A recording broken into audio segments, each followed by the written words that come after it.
Welcome to the New Books Network.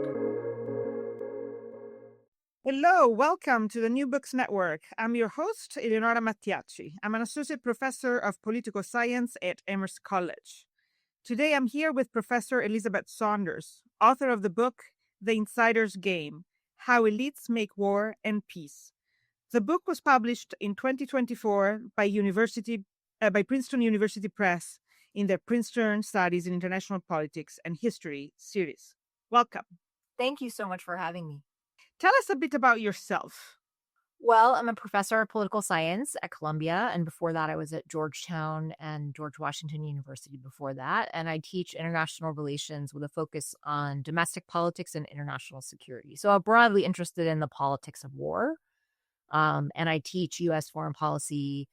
I teach a seminar called Politics of War, and I generally study the presidency and U.S. foreign policy and elite politics.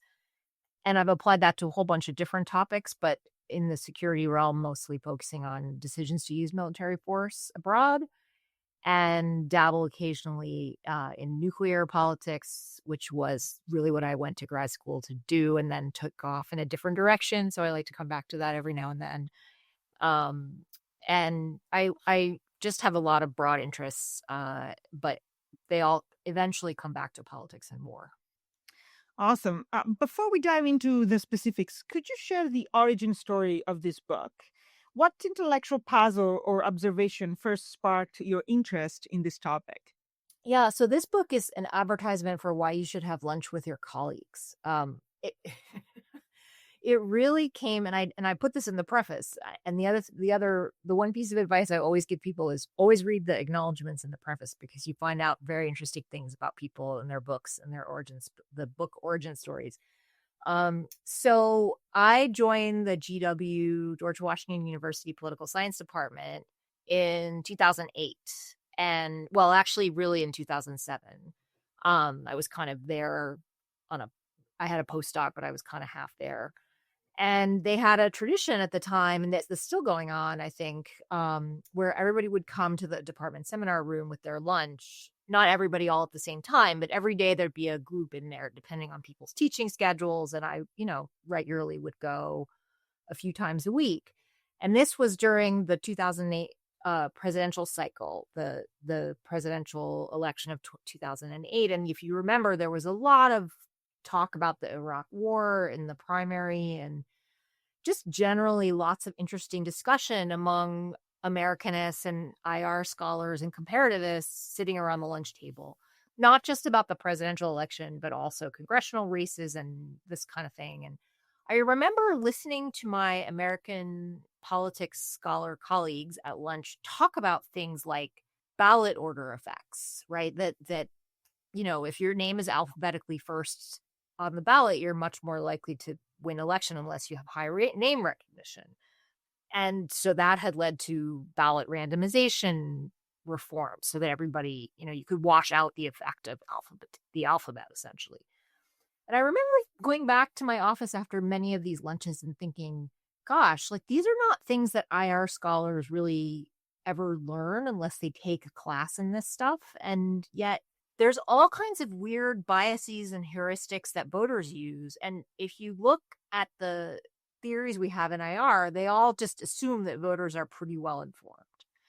And that was the puzzle that really motivated me to kind of look into the try to think about connecting the ways that scholars of voting behavior think about voting and how we understand international politics and domestic constraints, the constraints that voters have. And so that was sort of the origin story. And then I began to really think about it more carefully and realized there was a puzzle there, right? So the public, we know, rarely votes on foreign policy. We know from some empirical work that was coming out around this time that Democratic leaders are rarely punished. They're not always punished for their mistakes in war or rewarded for victory. So you could just ask Winston Churchill or George H.W. Bush about that. Winning doesn't necessarily pay in terms of winning elections.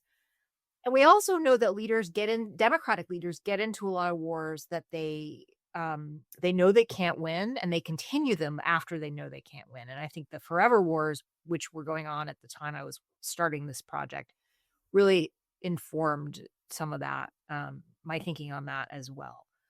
So just trying to reconcile the constraints, the idea that was so foundational to the democratic peace literature and all the literature in sort of the first couple decades after the Cold War, that voters were the source of constraint in democracies for foreign policy, use of force, many international security decisions, with the reality of voting was the real origin story. And I remain eternally grateful that I was that I started in a department where people do talk across subfields. So have lunch with your colleagues. Yes, that I think that's the definition of a productive lunch. That some people came.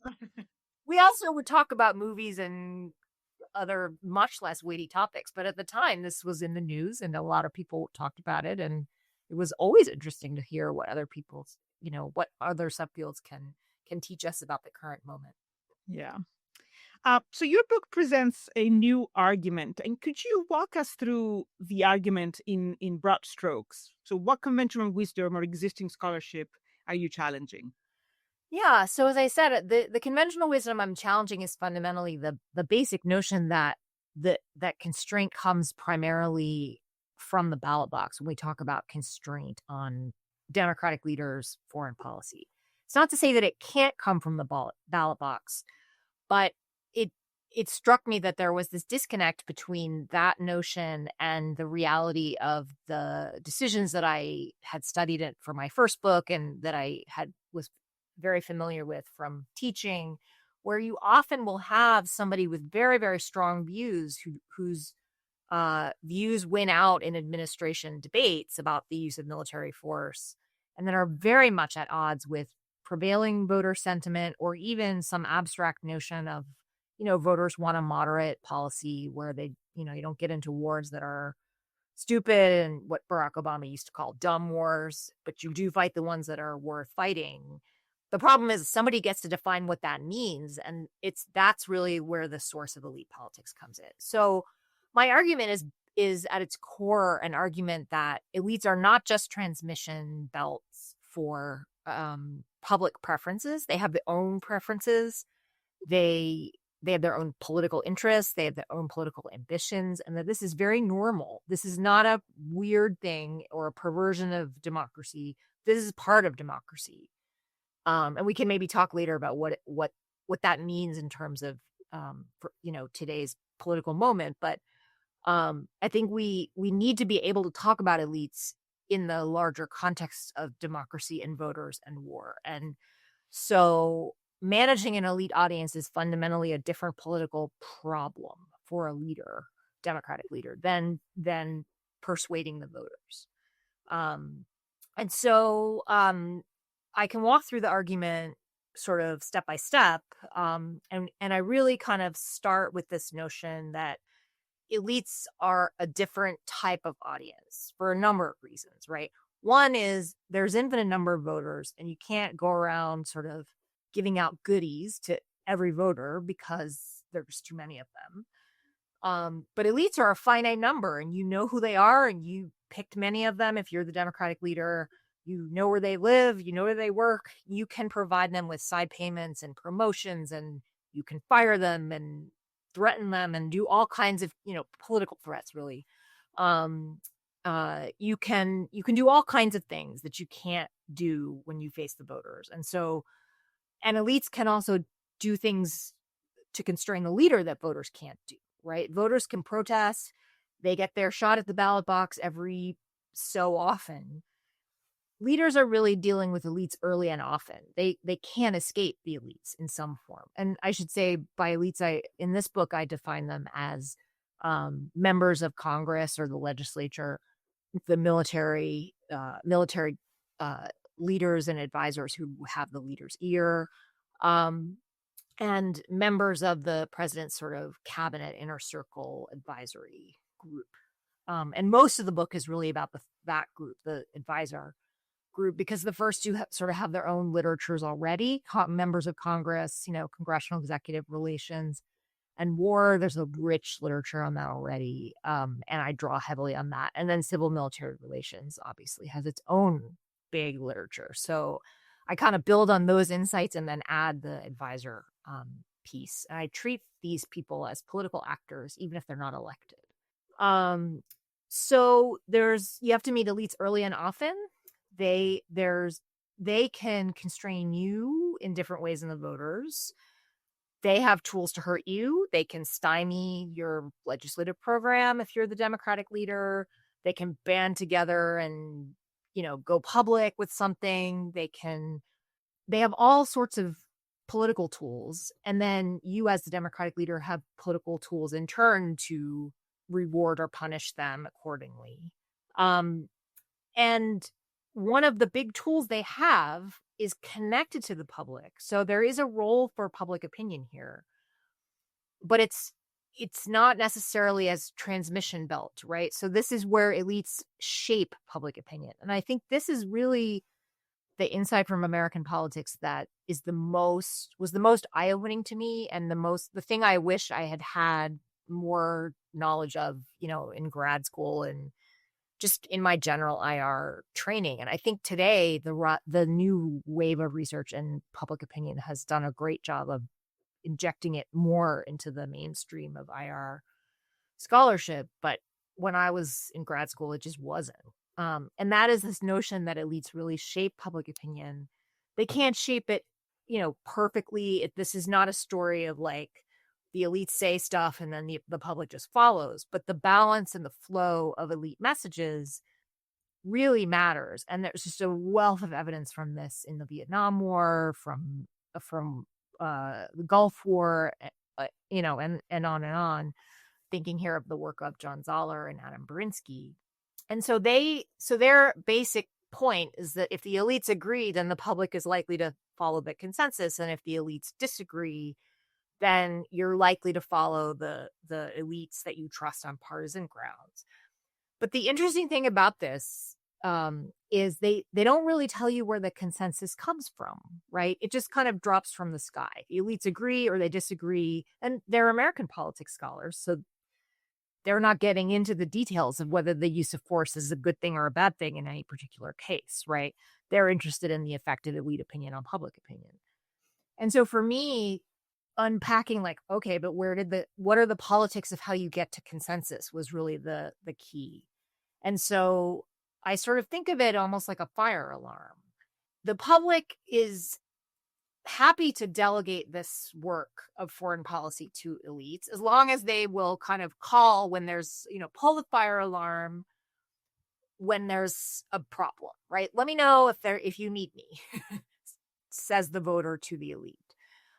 And in a transmission belt sort of straight up public opinion story where you really don't need to bother with all this elite theory, right? The elites would always pull the fire alarm when the public should know that they, objectively in some way that correlates with how well the war is going or the flawed decision making and so forth.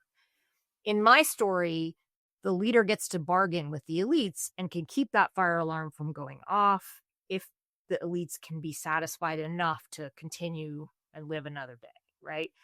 So that's how you get a disjuncture from the public's ability to constrain. They never hear these messages that wars are bad or the intelligence was flawed or et cetera, because the leader has done a good job of maintaining the veneer of consensus, and that process of giving out goodies and so forth is really the heart of the book. And I can get into a little more detail if you want about the predictions of it, but I'll take a breath there. Okay, then I'll ask you, were there any surprising turns in your thinking as you developed this argument? Yeah, so one thing that happened, so early on, I thought this was just going to be an article. And I was very influenced by a lot of the work on authoritarian foreign policy and dictators in war that was coming out around the time I started working on this. So the work of Jessica Weeks and Jessica Weiss and Caitlin Talmadge and Jeff Colgan and many others, who had begun to kind of unpack the differences across authoritarian regimes and show like there's constraints in certain kinds of regimes and how that varies and so forth. And so at first I thought, okay, my major point is that the audience for elites is just smaller. And because it's smaller, it can be more like autocracies. There were also a bunch of, at this time, like just empirical findings that suggested that democracies and some kinds of autocracies didn't differ that much in terms of war initiation, audience costs, all the stuff that IR security types are interested in. But it struck me that it couldn't be just that we were learning more about the autocrats and some of them were as good as democratic leaders. It was also that maybe we were over generous in our thinking about why democracies are better. And so I thought, okay, well, small selectorate, small group of decision makers in autocracies, maybe a little bigger than we thought, and then much smaller selectorate and decision makers in democracies than we thought. And that's how you get the null. Like that's how they can be more equivalent. Not equivalent in the way they treat people, but in their international security outcomes. And so for a while, that was my big point, right? And then somebody said in one of the talks I gave along the way, like, okay, that's nice, but does that mean there's more or less war? Like, what's the effect on, like, how much more or less war do we get out of democracies? And I remember being sort of stunned by that question and just, like, oh, they want to know that? And so that really led me back into the preferences, and it was partly because this book is not a comparison between democracies and autocracies. And the other thing I have in the preface is, this agony that I had the whole time of like, is this a book about U.S. foreign policy or is it a book about democracies? And it's really a book that was inspired by both, where I wanted to, for research design reasons, it made a lot of sense to look only at one country, but it has a lot of implications for this literature on democratic advantage and so forth. And so when I went back to kind of deepen the theory, that's what really drove me to, I think, a much more rich and sort of affirmative argument that elite politics introduces a hawkish bias in U.S. foreign policy and maybe in democracies more broadly, but that can be somebody else's book. The steps for that sort of really became clear at a much later stage when I was working on the book. And so there were three main reasons, right? One is that there are two parties and they're not the same, right? And that's a simple observation, but that even American politics scholars have not really, always acknowledged, right? This is not symmetric. And part of that is because the Republican Party is the party of national security, for better or for worse. It's very consistently been more highly rated than the Democratic Party. And I have data on that in the book. And it seems impervious to like what they do, right? What either party does. These are party brands and they're very sticky. And there's a good literature on that in American politics. And if the parties are not the same, they have different agendas, they have different preferences, they have other things they may want to do. The politics of using military force or supporting military force are really different. And so there are three sort of main mechanisms. One is that Democratic leaders who are associated with the more dovish position, they tend to have more selection pressure on them to put hawkish or more hawkish members of their party or the other party or someone with military training or experience into government. So there's more selection pressure on dubs to put hawks in the government than there is in the reverse, right? Than there is for Republicans to have Democrats or dovish leaders on the inside, right? So there's just more pressure on coming from within. Elites that are more hawkish, the pressure coming from within. And once you put those people in, they're in and they can observe up close, they can monitor, they can go to the press. You have to listen to them, right? Or you have to at least give them a hearing. The second mechanism is what I call agenda costs. So it's not a universal sort of effect, but there is a finding in the work of David Hopkins and Matt Grossman in their book Asymmetric Politics really gets into this, that the Democratic Party in the post-World War II era has really had a much larger legislative agenda, right? They try to enact these big social programs that require complicated legislation, and you need all sorts of people in your coalition and so forth. The Republican Party has a legislative agenda, but it prefers tax cuts, that, confirming judges. It tends not to be complicated pieces of legislation, with exceptions, of course. And so the reason that is relevant is that for the Republican Party, national security policy and war is sort of what they're about, in part, at least. And pursuing that doesn't necessarily cost them, have a political opportunity cost, in the same way that getting entangled or getting accused of being bad on national security issues would for a Democrat. And you see this most clearly in Vietnam, where Lyndon Johnson has this goal of passing this complicated Great Society legislation and civil rights legislation. And he feels that he can't ask the people that he needs, the Southern Democratic hawks, he needs those people to either sort of stay quiet or vote for his legislation. And he cannot ask them to do that and to stay out of Vietnam. And so his logic, for better and definitely for worse, but it's clear that he believed this, right, is that if he stayed out of Vietnam, he would never get the Great Society. And he used far more colorful language than I should say on a family podcast to say that. But needless to say, there are some great quotes that he has about that in his own very special kind of words. So Democrats just have they've got more at stake in the sense of other things that are not related to national security.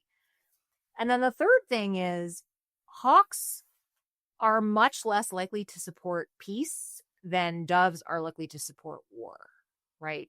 Doves get benefits, whether they want to admit it or not, from supporting war or tacitly letting war happen.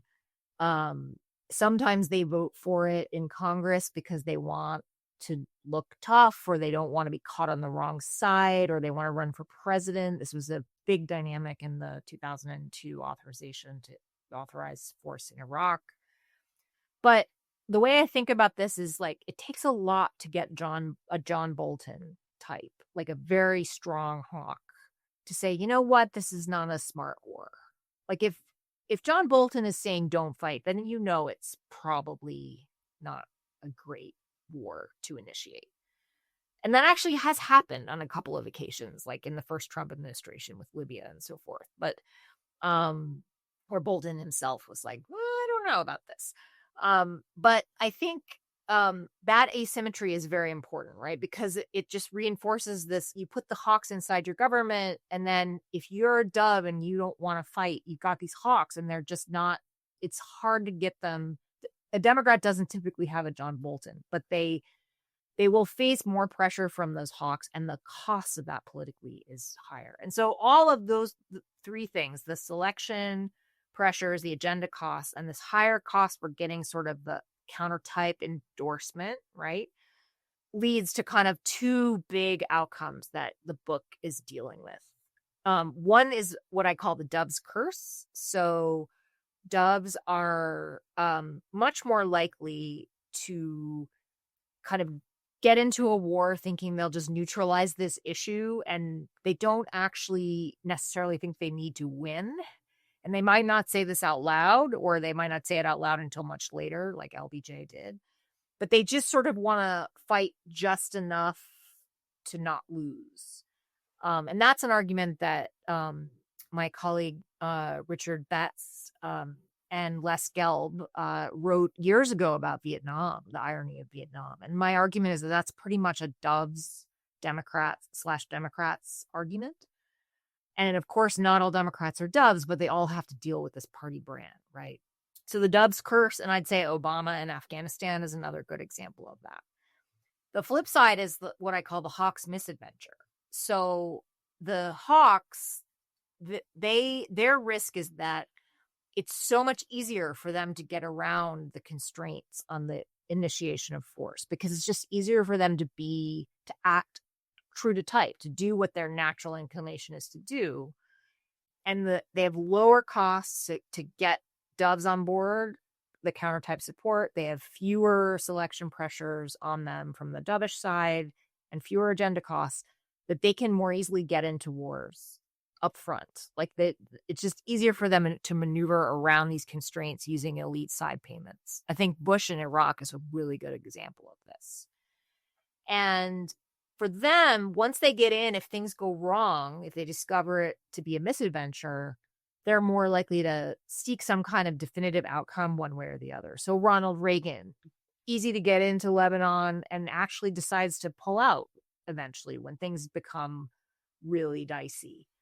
Even Bush sort of gambled on the surge, I think, so that he could preserve this idea of like, we win wars. And I don't know that anyone would call the Iraq War a victory, but I think in his mind, it was enough of a reduction of violence that he could declare victory, right? And so you end up seeing this sort of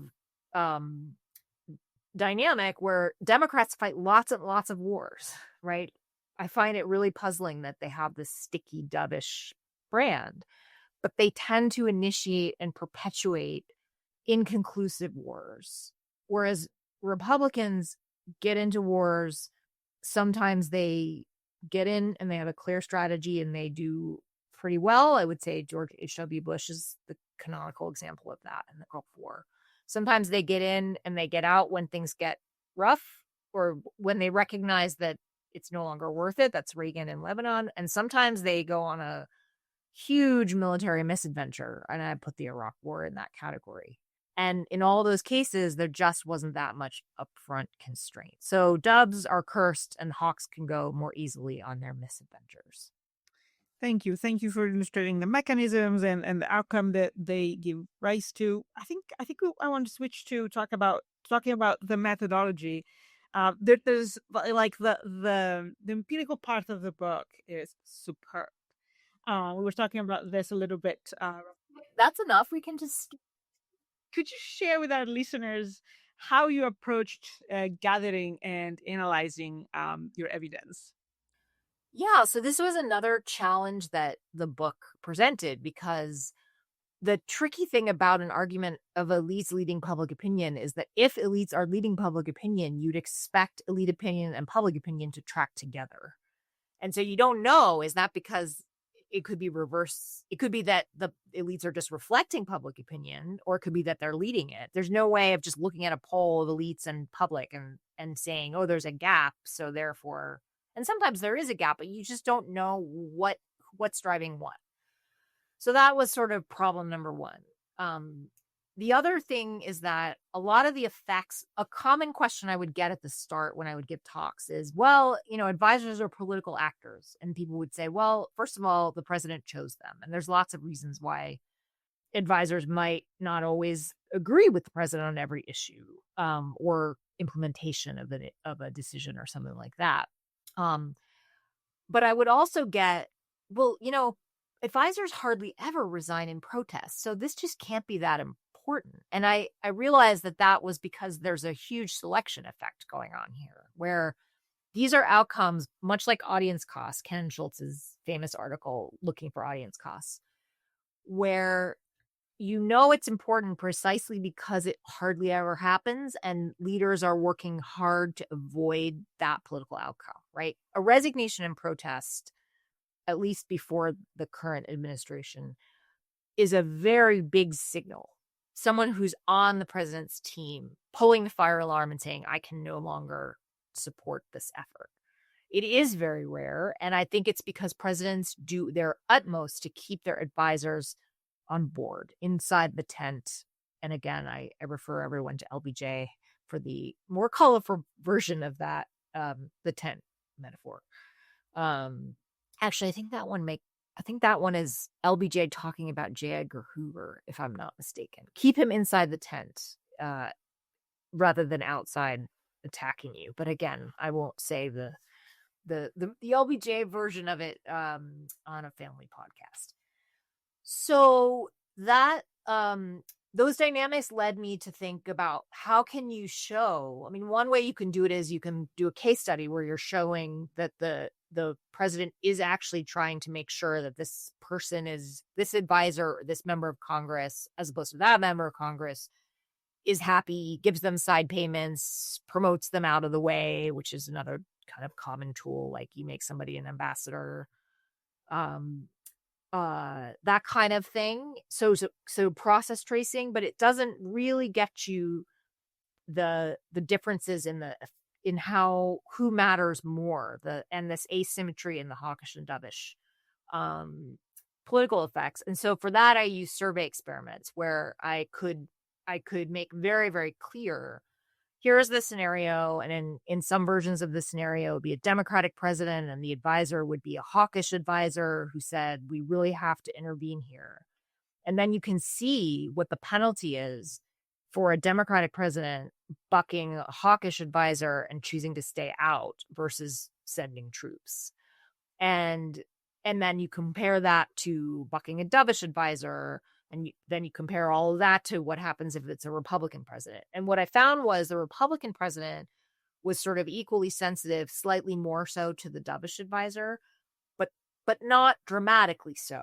And so therefore had more room for maneuver between, could sort of do whatever he thought was best with more or less the same penalty. For a Democratic president, there was a dramatic difference between bucking a hawkish advisor and bucking a dovish advisor. And the big penalty was if the hawk wanted you to fight and you were a Democratic president and you didn't fight, that was, 20, I think it was something, I don't want to quote my own book incorrectly, so I won't say what the effect size was, but you can find it in the book. But it's quite dramatic difference in terms of the effect of the dovish advisor or the hawkish advisor. And so there's a real sort of fighting premium for a Democratic president. And if you want to stay out, if you're a dove, you better find a way to make that the hawk happy in some way. And that's a very politically costly thing to do. And it's one of the big drivers of Democrats agreeing to fight or perpetuate war. And so the combination of the survey experiments where you can get every outcome that you need, even if it never occurs in the real world, but the president might be worried about it, and then tracing that through case studies was how I sort of overcame this methodological challenge. Yeah, that is quite the challenge that establishing our elites guide the public. Let's talk about the broader implications of the argument. How might practitioners or policymakers use your research to inform their work? Yeah, I mean, I think there's a level on which an argument like this isn't so satisfying for policy recommendations, in part because it's like, well, elect better leaders, or, be a better leader, or, don't be a Democrat or don't be a Republican. Those are not easy things to implement, right? I think awareness of the bias is sort of the first, first kind of practical implication. I think also it does have something to say in terms of how we understand the current populist moment. I think that it's important to recognize that elites are not saints. And saying that an elite has, a member of the elite has political ambition, that a member of Congress has to be strategic about, members of Congress don't like taking votes on uncertain policies, and war is a pretty good example of an uncertain policy. And it's why the Bush administration wanted to make it so clear ahead of time that they thought, that they were saying it was going to be a cakewalk because it made it easier for members to vote for it, right? Because they don't want to be blamed. They don't want to be on the, they don't want to vote for a war that goes poorly, but they also don't want to vote against a war that goes well. And there were some Democrats who had voted against the first Gulf War and got caught on the wrong side of that. So I think, we can't, in an ideal world, you want political incentives to align with and ambitions to align with the idea of digging up enough information to give voters some kind of signal, right? So there's nothing wrong with ambition and politics in national security, right? I always tell my students, never, if people who say there's no politics in national security, there's politics everywhere in national security. National security is politics, decisions to use force. I mean, and when we don't debate them, there's an absence of politics that leads to very dangerous outcomes. What you want is to incentivize opposition leaders or members of the president's own party to dig up the information, to poke at the questions. Is this well planned? Is the intelligence solid? And there's lots of things that go into aligning those incentives, but one of them is that you want it to pay to be the one who found out and stopped the bad work, right? And that's a pretty rare thing, but you want political ambition to be pushing in the direction of what helps the voters make good electoral choices. And I think that's something that the book illuminates, right? And helps us understand elite ambition as part of democracy, right? This is not eliminating elite ambition is not going to help improve decision making and decisions about war and peace in the future. So career ambitions are normal. Having very strong policy preferences is normal. If you look at members of Congress, some of them are, or at least they used to be, they're tax specialists or they're healthcare specialists. This is how we all make sense of the complicated world. And members of Congress are no different, right? Advisors do want to have jobs when they come out of government. And that's their version of ambition and wanting to move up the ladder when they go back in, right? So what you want is to think about how that relates to making better policy instead of demonizing elites as sort of a group that has to just be gotten rid of, and then we start fresh with a new group that has no expertise every time. That's excellent. I really like that perspective. Let's talk a little bit about how this book was received. The book came out in 2024. We're recording this interview in 2025. What is one way people misunderstand the argument that you make? I think it's easy to see this as kind of a book that's about, elites are bad or elites are good or elites are warmongering hawks, right? And I don't think it's any of those things. My argument is that you get a hawkish bias because, it's easier for the doves to just play hawk than it is to be themselves, and the hawks have an easier time being themselves. And so that shifts policy slightly. And it makes it politically easier to make hawkish policy choices. But that doesn't mean you always get hawkish policy choices. And one of the outcomes I talk about is the dove's choice, where the dove will just choose to absorb the political costs. I would say President Biden's choice, I mean, that was a very popular initially decision to get out of Afghanistan. But you could easily see that once it started to go wrong on the ground, he might have said, well, I'm going to leave some people at Bagram Air Base or some sort of residual force. And he stuck to his guns and said no, right? And just was literally said in one of those statements at the White House during the fall of Kabul that he was prepared to pay the political price or something like that. Barack Obama asking Congress to kind of vote on the Syria intervention in 2013, I think, is another example where that cost him politically. He could have done other things with that political capital. Even asking Congress to vote, they ultimately didn't vote because there was a deal between the Russians and the Americans and Syrians at that point. But just asking Congress to vote on something burns political capital, and he could have used that for something else. But I think he felt that, he was not inclined to intervene, and if he was going to have to, he wanted Congress to have some skin in the game. And so that's another example of a dove's choice to just absorb the costs. So my argument isn't that elites are good or bad or hawkish or always hawkish. It's that the politics are what produce these outcomes that are biased towards hawkishness. And if we want to improve policy, then we should try to think about elite incentives and maybe institutional reforms or something that can bring undo that bias or counteract that bias, right? So I do think that the idea that elites are all one thing and elites are just part of democratic life, and I always sort of think of it as you can't live with them, you can't live without them. Yes, that's a good way to say. Looking back on the research and the writing process, how has your thinking on this topic evolved since you finished the book? That's a great question. I mean, it evolved a lot along the way. It took me 12 years to finish the book. So, 2 kids, pandemic, but also the election of Trump in 2016 was a moment of like, wait a minute, I'm writing a book about elites, and we just elected, the US just elected this, anti-elite populist. Does this mean what does this mean for my theory? And I think a lot of people who were working on projects either, were having difficulty concentrating, or it sort of directly spoke to what they were writing about. And it took me kind of a while to come around to the idea that this is still, politics is still going to be going through elites, and the dynamics are not necessarily different. I think if anything now they're even more elite driven, right? And on the details of policy and foreign policy and so forth.